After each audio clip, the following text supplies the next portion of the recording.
الحمد لله رب العالمين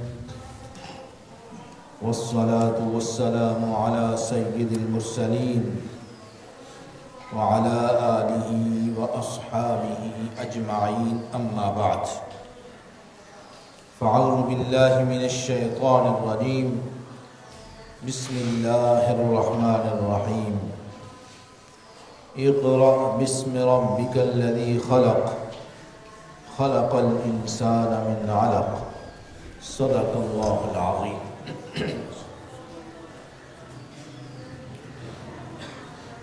ہماری گفتگو کا سلسلہ یہ چل رہا تھا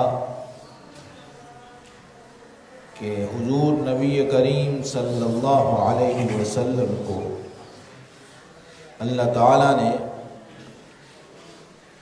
خود تعلیم دی ہے. جو ذرائع علم ہیں ظاہری طور پر ان سے آپ نے علم حاصل نہیں کیا. ایک مقام پہ ارشاد فرمایا الذین یتبعون الرسول النبی الامی، کہ یہ رسول نبی وہ ہیں جن کی صفت مبارکہ امی ہے. اور امی کا معنی یہ ہوتا ہے جو پڑھا ہوا نہ ہو. تو آپ کے لیے اللہ نے یہ صفت بیان فرمائی کہ یہ ایسے نبی ہیں جو نبی امی ہیں. تو معنی اس کا یہ ہے کہ یہ ایسے نبی ہیں جو کسی شخص کے پاس پڑھے ہوئے نہیں ہیں. ان کو ہم نے خود تعلیم دی ہے. اور نبی ہوتا ہی وہی ہے جس کو اللہ تعالیٰ خود تعلیم عطا فرمائے. اگر اس نے مختلف ذرائع سے تعلیم حاصل کرنی ہے تو پھر لوگوں کو وہ کیا تعلیم دے گا؟ وہ تعلیم تو خود لوگ حاصل کر لیں گے.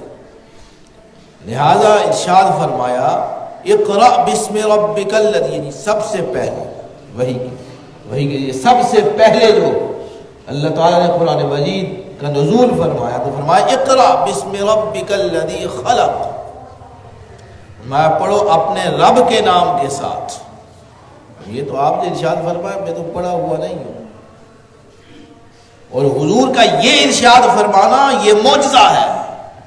ایسے کوئی آدمی کہتا کہ میں پڑھا ہوا نہیں ہوں، ان پڑھ ہوں، یہ اس کے لیے باعث جہالت ہے کہ یہ وہ پڑھا ہوا نہیں ہے.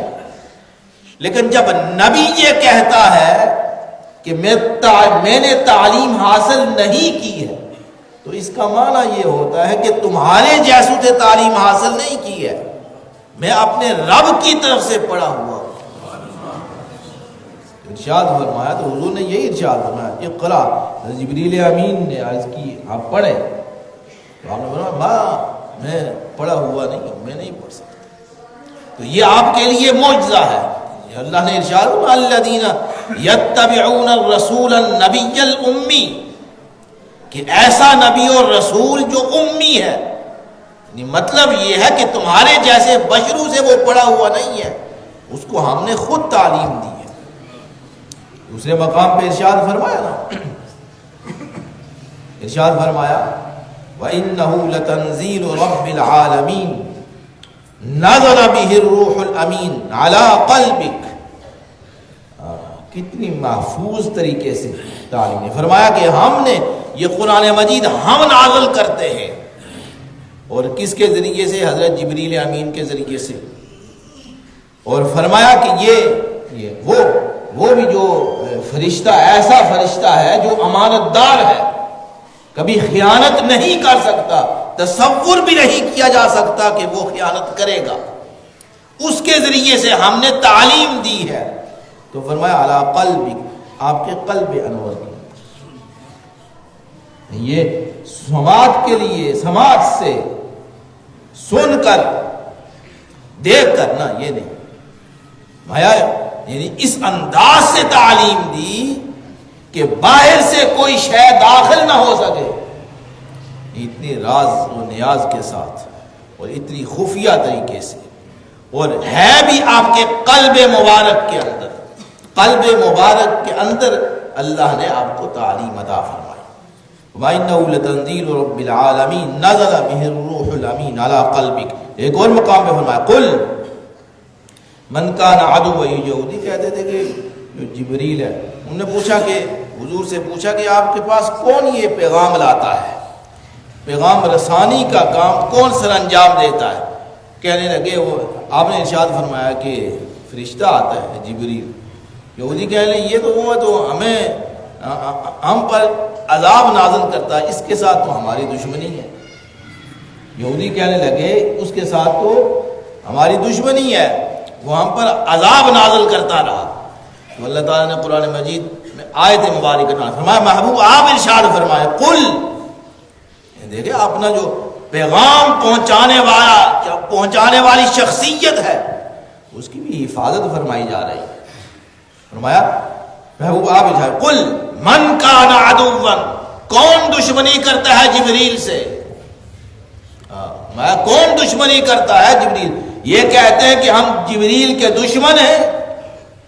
فَإِنَّهُ نَزَّلَهُ عَلَىٰ قَلْبِكَ، یہ وہ فرشتہ ہے جو ہماری طرف سے پیغام لاتا ہے اور آپ کے قلب انور میں جذب ہو جاتا ہے۔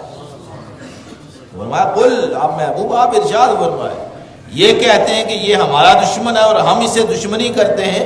فرمایا جسے تم دشمنی کرتے ہو ہمارا وہ محبوب ہے، ہمارا وہ محبوب ہے۔ قل من کان عدوا لجبریل فإنه نزله على قلبك۔ تو یہ قرآن مجید اور کلام الہی کا نزول آپ کے قلب مبارک پر کرتا ہے۔ پھر دیکھو جب یہ نزول جب ہوتا تھا کتنی جلالت ہوتی تھی، کتنی شان ہوتی تھی اور کتنی عظمت ہوتی تھی۔ لو انزلنا هذا القرآن، یہ آیت مبارکہ بار بار ہم نے سنی، لو انزلنا هذا القرآن على جبل لرأيته خاشعا متصدعا من خشية اللہ۔ یہ قرآن جب اس کا نزول ہو اگر کسی اور چیز پر ہو، پہاڑ پر ہو یا کسی اور چیز پر ہو تو خشیت الہی کی وجہ سے وہ پھٹ جائے، لیکن قلب مبارک قلب انور ایسا ہے جس میں تعلیم، تعلم، معارف، علوم، حقیقتیں ساری کی ساری اس کی سمندر کے سمندر آپ کے قلب مبارک پر نزول ہوتا ہے، ان کا وہ اپنی جگہ پر قائم رہتا ہے، قلب مبارک اپنی جگہ پر قائم رہتا ہے۔ یعنی یہ ہیبت اور جلال اور خشیت الہی یعنی اتنی ہونے کے باوجود آپ کا قلب مبارک سہ لیتا تھا۔ حضرت زیاد بن ثابت رضی اللہ عنہ فرماتے ایک دفعہ میرا گھٹنا آپ کا گھٹنا مبارک میرے ساتھ تھا اور اچانک یہ وحی کا نزول ہونا شروع ہو گیا۔ اب آپ نے سر مبارک کو جھکا لیتے تھے جب وحی کا نزول ہوتا تھا۔ فرمایا کہ میرے گھٹنے پہ اتنا بوجھ پڑا، اتنا بوجھ، ایسے پتہ چلتا کہ احد پہاڑ کو اٹھا کے رکھ دیا گیا ہے۔ فرمایا کہ اتنا، حضرت زید بن ثابت فرماتے ہیں حضور کا گھٹنا مبارک میرے گھٹنے کے ساتھ تھا، لگا ہوا تھا اور وحی کا نزول شروع ہو گیا، کلام الہی کا نزول شروع ہو گیا۔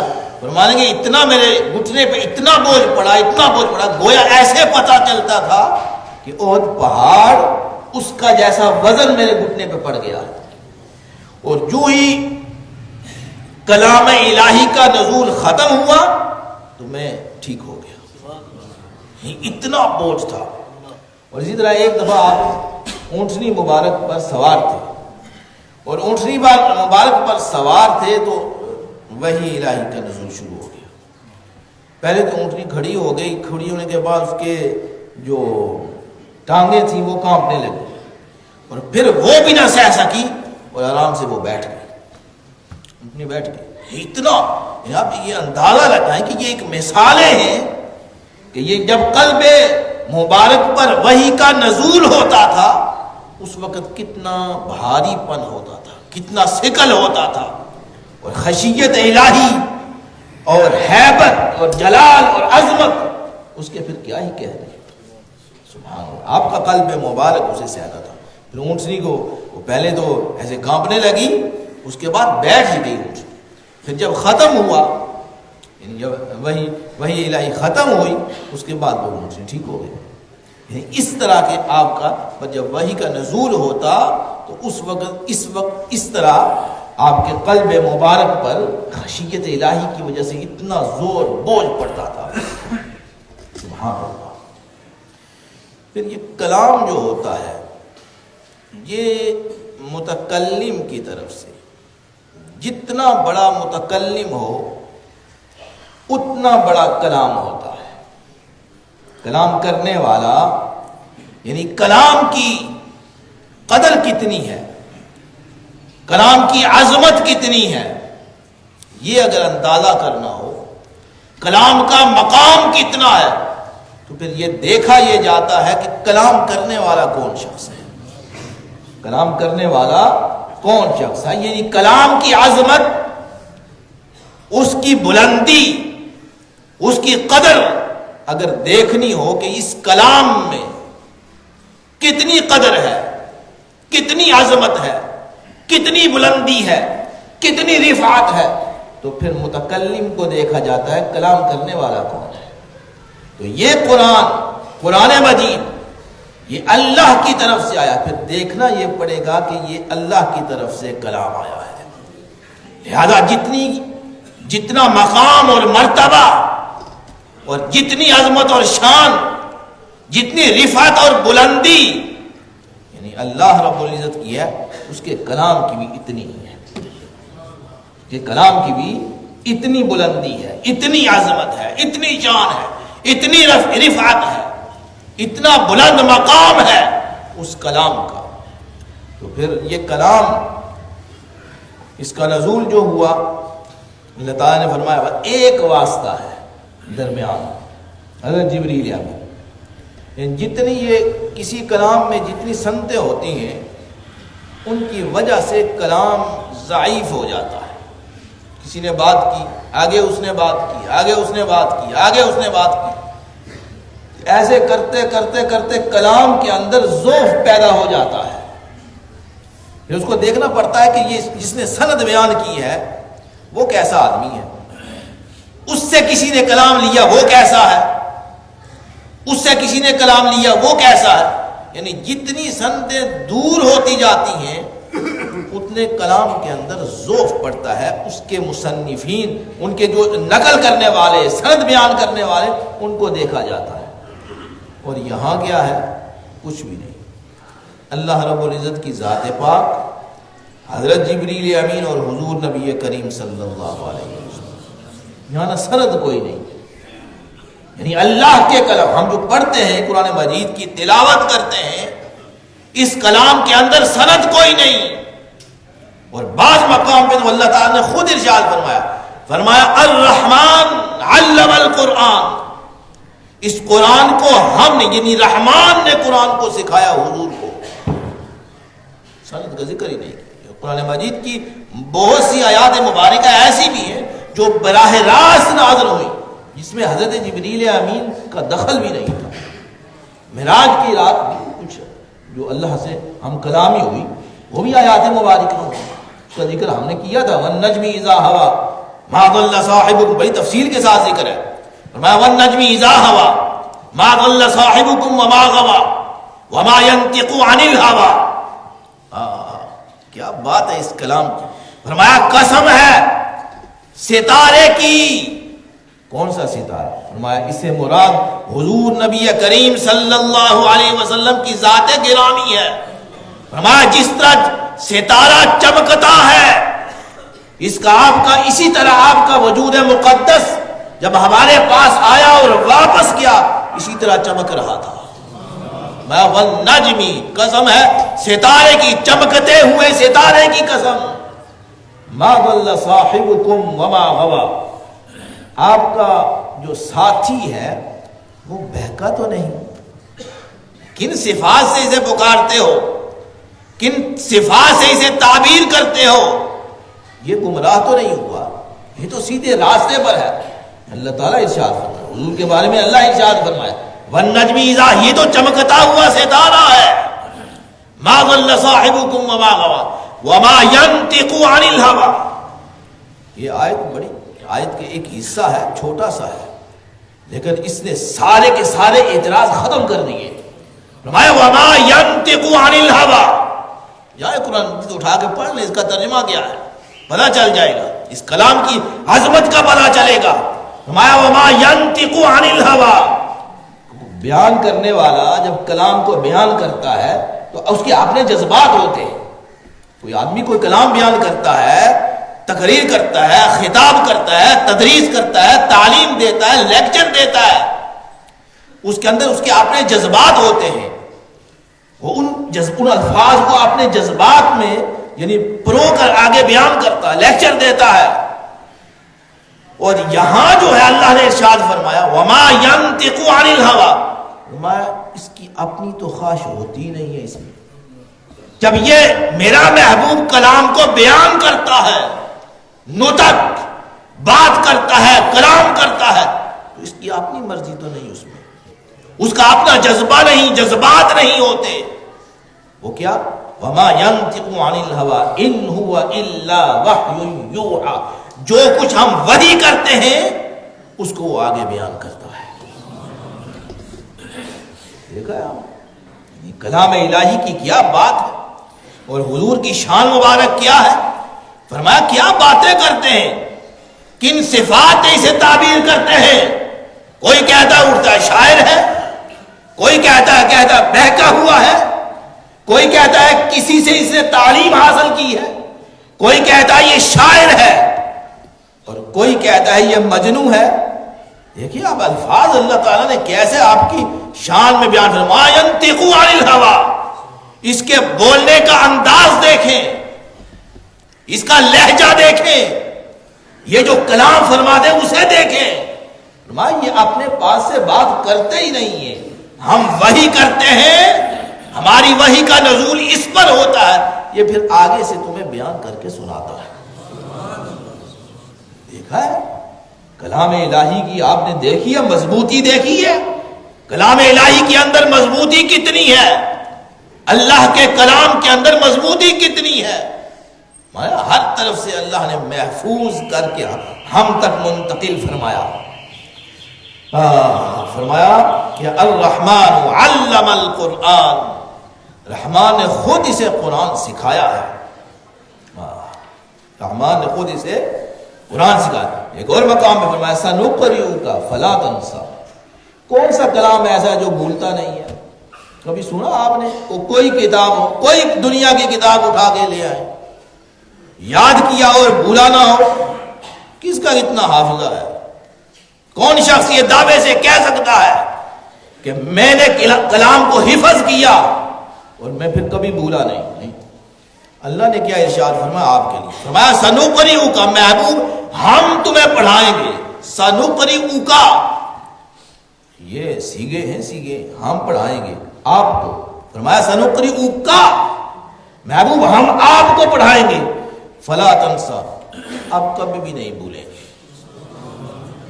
فرمایا فلا تنسیٰ، ایسا کلام پڑھائیں گے، ایسا کلام آپ کو یاد کرائیں گے کہ آپ وہ علم، وہ کلام آپ کبھی نہیں بھولیں گے۔ سبحان اللہ، حافظہ دیکھیں، برداشت دیکھیں، قوت حافظہ کتنی دی آپ نے۔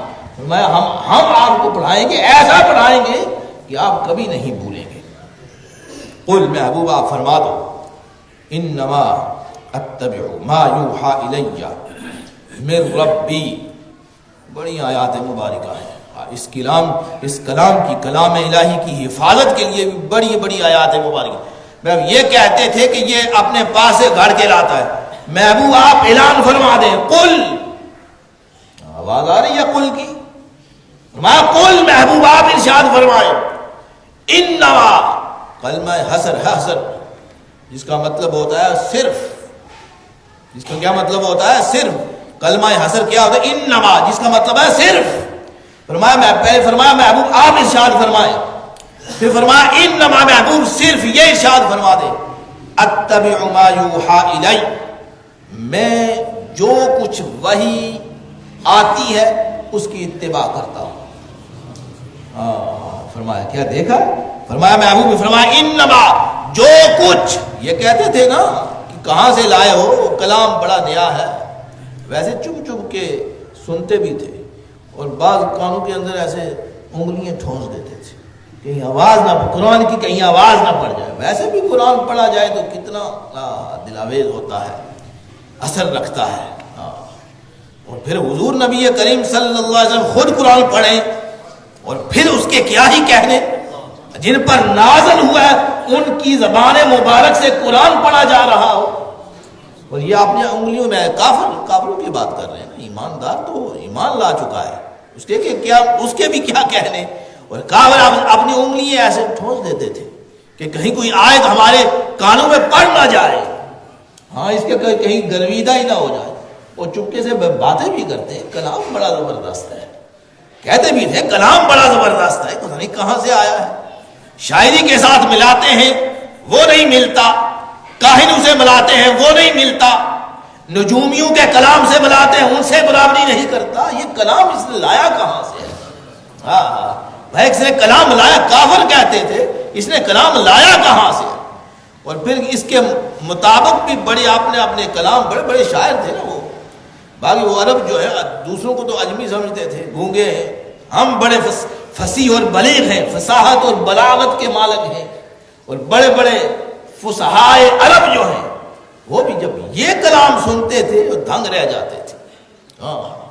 یہ کلام اس نے لایا کہاں سے پتہ نہیں چلتا اس کا، تو کیا کرے، مانے تو پتہ چلے کہ کہاں سے آیا ہے، نہیں مانتے تو پھر ان کو اعتراف پھر بھی کرنا پڑتا ہے یہ کوئی کلام عجیب و غریب قسم کا کلام ہے۔ سبحان اللہ۔ محبوب فرما دیا انما اتبع ما یوحى الی من ربی، میری رب کی طرف سے، میرے رب کی طرف سے جو وحی کی جاتی ہے میں صرف اس کی اتباع کرتا ہوں۔ کیا رہ جاتا ہے پیچھے؟ تو ہمیں کیا حکم دیا گیا؟ قل ان کنتم تحبون اللہ فاتبعونی، محبوب فرما دو، یعنی دیکھیں کیسا واسطہ کیا ہے، یعنی اللہ نے ارشاد فرمایا کہ ہم نے آپ پر نازل کیا اور پھر آپ میرے نازل شدہ کی اتباع کرتے ہیں، اور آپ انہیں حکم دے دے پوری انسانیت کو کیا کہ تم میری اتباع کرو، میں اللہ کی اتباع کرتا ہوں، اللہ کے کلام کی اتباع کرتا ہوں، اور تمہیں یہ حکم ہے کیا فاتبعونی، میری اتباع کرو۔ سبحان اللہ، یہ اتباع اور اطاعت جو ہے اس کے اندر بھی واسطہ کوئی نہیں، وحی الہی ہے اور حضور اسے ایسے چل رہے ہیں، اور ہمیں یہ حکم دیا گیا کہ بغیر واسطے کے حضور کے پیچھے چلتے رہو، کامیاب ہو جاؤ گے، کامیابی کا ایک ہی راستہ ہے، یہی اللہ نے ارشاد فرمایا، اس کے علاوہ کوئی راستہ نہیں ہے۔ فرمایا فاتبعونی، اور یہودی کہتے تھے نا ان کے پاس کتابیں تھیں، کتابیں پڑھتے تھے، اور کتابیں پڑھ پڑھ کے دوسروں پر یہ وہ درس جو ہے اپنی تو کتاب ہمیں اللہ کی طرف سے کتاب تو رات آئی ہے، تو پھر یہ دعویٰ بھی کرتے کہ اللہ ہم سے محبت کرتا ہے، ہم اللہ سے محبت کرتے ہیں، تان کرتے تھے تان۔ تو محبوب اللہ نے ارشاد فرمایا محبوب فرما دو قل ان کنتم تحبون اللہ، تم کہتے ہو کہ ہم اللہ سے محبت کرتے ہیں نا، ایسے محبت تمہاری ہم قبول، اللہ فرماتا ہم ان کی محبت کو قبول، اللہ جواب دے رہا ہے، بات یہودی کے اللہ جواب دے رہا ہے، فرمایا قل محبوبہ فرما دو ان کنتم تحبون اللہ، تم اللہ سے، تم کہتے، تمہارا دعویٰ ہے نا، تم کہتے ہو اللہ سے ہم محبت کرتے ہیں نا، آگے کیا لفظ ہے فاتبعونی، میری اتباع کرو گے پھر محبت درست ہوگی، تمہارے دعوے کی کوئی قدر و قیمت نہیں۔ ظاہر بات ہے ہر شخص جو ہے جس پر اللہ کی نعمتیں ہوں وہ تو دعوی محبت کرتا ہے نا جی، اللہ نے مجھ پہ یہ انعام فرمایا، یہ انعام فرمایا، یہ زندگی عطا فرمایا، آسانی عطا فرمائی، مشکلوں سے نکالا، فلاں فلاں، ہر انسان جو ہے اس کی اور محبت ہوتی ہے، قدرتی بات ہے اللہ سے محبت ہے، ہوتی ہے, اللہ نعمتیں عطا فرماتا ہے, تو ٹھیک ہے دعویٰ ہے, دعویٰ لیکن سچا نہیں. اللہ فرماتا ہے اس دعوے کو میں قبول نہیں کرتا. کیسی باتیں ہیں, ہاں باتیں سنیں آپ. ہاں اس دعوے کو ہم قبول نہیں کرتے. تمہارا دعویٰ اگرچہ ہے اور ہونا بھی چاہیے, ٹھیک ہے, اللہ نے زندگی عطا فرمائی ہے, نعمتیں عطا فرمائی ہیں, قدرتی محبت ہے, لیکن فرمایا اس محبت کو ہم نہیں مانتے. ہم کب مانیں گے؟ فاتبعونی, جب میرے محبوب کی اتباع کرو گے. اتباع کے بغیر ہم نے راستے ختم کر دیے, ہم نے راستے بند کر دیے, ہم نے کتابیں ختم کر دی, اپنی طرف آنے کے راستے سارے کے سارے مسدود کر دیے, بند کر دیے. ایک ہی راستہ ہے جو کہ مصطفیٰ کریم کا راستہ ہے. اس راستے سے آؤ گے تو میرے ہاں قابل قبول ہو, ورنہ کسی اور راستے سے میرے پاس آؤ گے تو میں تمہیں قبول نہیں کرتا. یحببکم اللہ. پھر آگے کیا فرمایا؟ ایک ایک لفظ ہے سننے والا. فرمایا کہ جب تم میرے محبوب کی اتباع کرو گے, پھر دعوی محبت کرو یا نہ کرو, یحببکم اللہ, پھر اللہ تم سے محبت کرے گا. تمہارے دعوے کی ضرورت ہی نہیں ہے, تمہارے کہنے کی ضرورت ہی نہیں ہے کہ ہم اللہ سے محبت کرتے ہیں. جب میرے محبوب کی اتباع کرو گے اس کے بعد اللہ تم سے محبت کرے گا. صرف محبت ہی نہیں کرے گا, یغفر لکم ذنوبکم, تمہارے سارے کے سارے گناہ میں بخش دوں گا. اتنے بڑے اعزاز کی بات ہے. فرمایا اب ہم یہ کہتے ہیں کلمہ بھی پڑھیں اور اتباع اپنی ہی کریں, اپنے نفس کی ہی اتباع کریں, پھر بات تو نہیں نہ بنتی. ہم یہ کہتے ہیں کہ کلمہ بھی, مسلمان بھی رہیں, کلمہ بھی پڑھیں, ان کی جماعت میں بھی رہیں, جنت میں بھی جائیں, جنت ہو سکے تو ہماری جنت البقیع میں قبریں بن جائیں. یہ سارے کے سارے ہمارے دعوے ہیں, لیکن فتبعوا یہ نہیں ہوتا ہم سے. یہ ہوگا اللہ کیا ہوگا؟ فرمایا فتبعوا, اتباع کرو گے. ہماری یہ ہے کہ کہہ دیں کہ ہم جنت میں, بس سیدھے جنت میں پہنچ جائیں, لیکن کام کچھ نہ کرنا پڑے. کام کیا کریں؟ اپنے نفس کی اتباع کریں. کام یہ کریں کہ شیطان کے پیچھے چلیں. بس تھوڑا سا کچھ مان لیا, نماز اگر کوئی ہے تو پڑھ لی, نہ پڑھی تو ٹھیک ہے, ٹائم نہیں ملا, وقت نہیں ملا, ہمارے پاس وقت نہیں ہے, تو وہ اس طرح کے راگ جو ہے لاپتے رہیں, اور پھر فوراً جب مرے تو جنت میں بھی پہنچ جائیں. مشکل ہے, جنت میں پہنچ تو جائیں گے انشاءاللہ, حضور کے غلامی میں پہنچ جائیں گے, لیکن اتفتبعونی, اس پر عمل کرنا پڑے گا, ضروری ہے, ورنہ وہ پوچھے گا, کھڑا کر دے گا, پوچھ لے گا. اس کا دن بڑا لمبا ہے, قیامت کا دن بڑا لمبا ہے. ہماری یہ اتنی زندگی ہے, ہماری کیا زندگی ہے, 50 60 70 کتنے, یہ تو کچھ زندگی نہیں ہے. اس کا وہ جو دن ہے وہ سالوں کے حساب, یعنی وہ 100 سالوں کے حساب سے اس کا دن ہوگا. 100 سال کھڑا کر, جتنی ہماری زندگی نہیں ہے اتنا وہ اپنے سامنے کھڑا کر دے تو پھر کیا کریں گے؟ ہاں, یغفر لکم ذنوبکم, پھر میرے محبوب کی اتباع کرو گے, پھر میں خود بخود تمہارے گناہوں کو بخش دوں. اللہ تعالیٰ عمل کرنے کی